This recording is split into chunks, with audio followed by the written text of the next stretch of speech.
The hospital hallway was quiet at 6 in the morning, save for the soft squeak of Jennifer's shoes on the linoleum floor. Jennifer Walsh had been a nurse for 28 years, and she'd learned long ago that the early morning shift held a particular kind of peace. At 54, she appreciated the calm before the day's chaos began.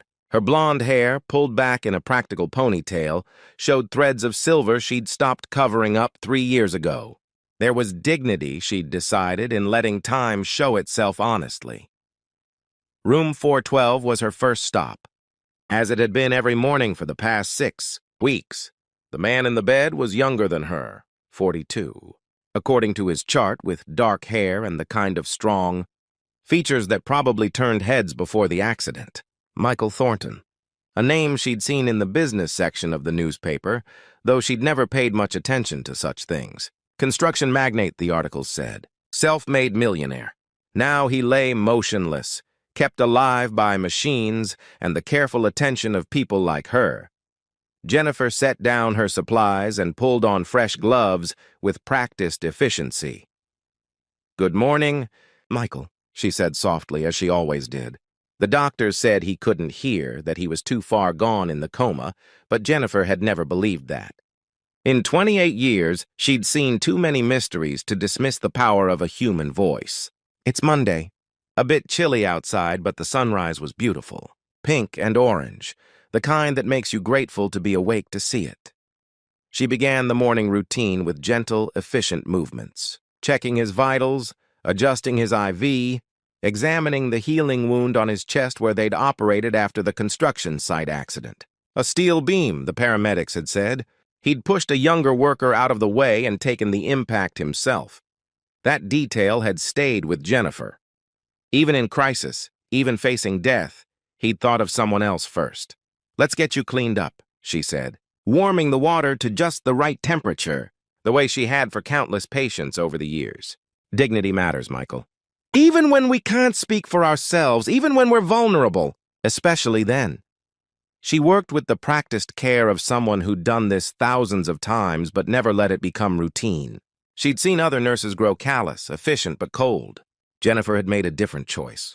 Every patient deserved tenderness. Every body, regardless of its ability to respond, deserved respect. "My daughter Sarah called last night," Jennifer continued, her voice a soft accompaniment to her work. "She's pregnant with her second child, due in April. I'm going to be a grandmother again." She smiled, carefully washing his arm. "Life keeps moving forward, doesn't it? Even when some of us are standing still for a while." The monitors beeped their steady rhythm, the only response she expected. She told him about her late husband, James, who'd passed 5 years ago from a heart attack, about how she'd almost quit nursing after that, how the grief had made everything feel pointless. "But then I realized," she said, smoothing the fresh sheet over his chest, "that this work, caring for people when they can't care for themselves, it was the most important thing I could do."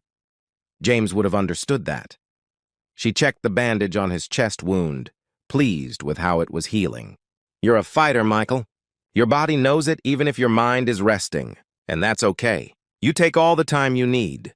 As she adjusted his pillow, she noticed something, a slight flutter beneath his eyelids. Probably nothing. Random nerve impulses, the neurologist had explained. But Jennifer paused, watching. Then his hand moved. Just a finger, barely a twitch, but definitely movement. "Michael?" Jennifer's heart quickened, but her voice stayed calm, trained by years of emergencies. "Michael, can you hear me?" His eyelids fluttered again, more deliberately this time. "That's it," she encouraged, reaching for the call button but keeping her other hand gently on his arm. "Take your time. You're safe. You're in the hospital and you're going to be okay." Slowly, like a man swimming up from great depths, Michael Thornton opened his eyes. His gaze was unfocused at first, confused. Jennifer kept her hand on his arm, steady and reassuring. "Don't try to talk yet. The breathing tube came out last week, but your throat will be sore. Just breathe. You're safe." His eyes found hers, and in them she saw the disorientation of someone waking in an unfamiliar world. Then, as awareness crept in, something else. Recognition, perhaps, though they'd never met before his coma. The room filled quickly with doctors, neurologists, specialists, all urgently checking him, their voices overlapping with medical jargon. Jennifer stepped back, her role in this particular moment finished. But she didn't leave. Through the controlled chaos, Michael's eyes kept finding her, as if she were an anchor in the confusion. Later, after the initial examination, after the doctors had marveled at his unexpected awakening, after his business partner had been called and cried openly at his bedside, the room finally emptied. Jennifer came back for her evening check. She'd stayed past her shift, something she told herself she never did but somehow often did anyway. "You stayed," Michael said, his voice rough and barely above a whisper. "Just wanted to make sure you were settling in okay," Jennifer said, checking his water pitcher. "It's a lot to wake up to. You were talking to me," he said slowly, each word an effort. "Every morning. I remember your voice." Jennifer felt her throat tighten. She'd been right all these years. They could hear. "I believe in treating people like people," she said simply, "whether they're awake or not." Michael was quiet for a moment, his eyes distant. "You told me about your husband, about your daughter, about dignity." He looked at her with an intensity that was startling. "You gave me that when I couldn't even ask for it?" "It's my job," Jennifer said gently. "No." His voice was stronger now. "It's who you are. There's a difference." Over the following weeks, as Michael's recovery progressed, Jennifer continued her care. She wasn't assigned to him anymore. He'd been moved to a recovery wing, had private nurses his company paid for. But she stopped by during her breaks.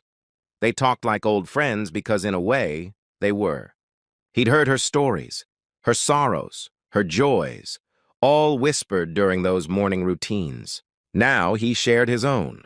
He told her about building his company from nothing, about the loneliness of success, about how the accident had changed something fundamental in how he saw the world. "I'm restructuring everything," he said one afternoon, sunlight streaming through his window.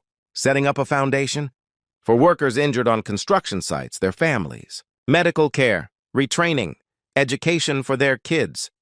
He looked at Jennifer.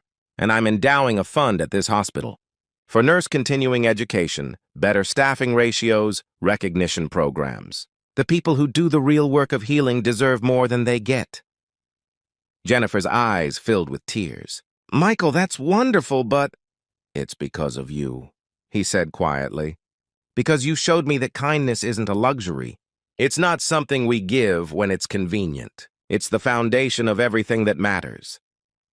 The day Jennifer walked Michael out of the hospital, he moved slowly but steadily, his strength returning day by day. At the door, he turned to her. "I'll never forget what you did. Not the medical care, though that was excellent, but the humanity. The dignity you gave me when I couldn't give it to myself." Jennifer smiled, the kind of smile that crinkled the corners of her eyes. "You reminded me why I do this work, Michael. Sometimes we all need that reminder." He hugged her, carefully, still mindful of healing ribs.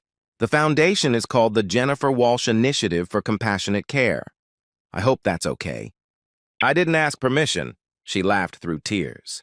"It's too much. It's not nearly enough," he said. "But it's a start." 6 months later, Jennifer stood at a podium, uncomfortable in her formal dress, looking out at a ballroom full of hospital staff. The first annual awards ceremony for the Jennifer Walsh Initiative was honoring nurses who exemplified compassionate care. Michael, now walking without assistance, stood at the back smiling. "I've been a nurse for 29 years, Jennifer said, her voice steady despite her nerves. "And I've learned that our job isn't just to heal bodies. It's to honor souls. Every person who comes through our doors is someone's child, someone's parent, someone's friend. They deserve to be seen, to be heard, to be treated with tenderness." She looked at Michael. "Sometimes when we give kindness freely without expecting anything in return, we get back more than we could imagine. Not in money or recognition, but in the reminder that we're all connected, that we're all here to help each other through the hard times." The room erupted in applause, but Jennifer was thinking of James, of Sarah, of the thousands of patients she'd cared for, and of one man who'd reminded her that small acts of dignity could change the world. After the ceremony, as people mingled and celebrated, Michael approached her. "Thank you," he said simply. "For what?" Jennifer asked. "For seeing me when I couldn't see myself. For reminding me what it means to be human." Jennifer squeezed his hand. "We saved each other, Michael. That's how kindness works. It goes both ways. And in that moment, in a ballroom full of healers and helpers, two people who'd met in the most vulnerable of circumstances stood together. Proof that compassion, freely given, creates ripples that extend far beyond what we can see. The miracle wasn't just that Michael had woken up.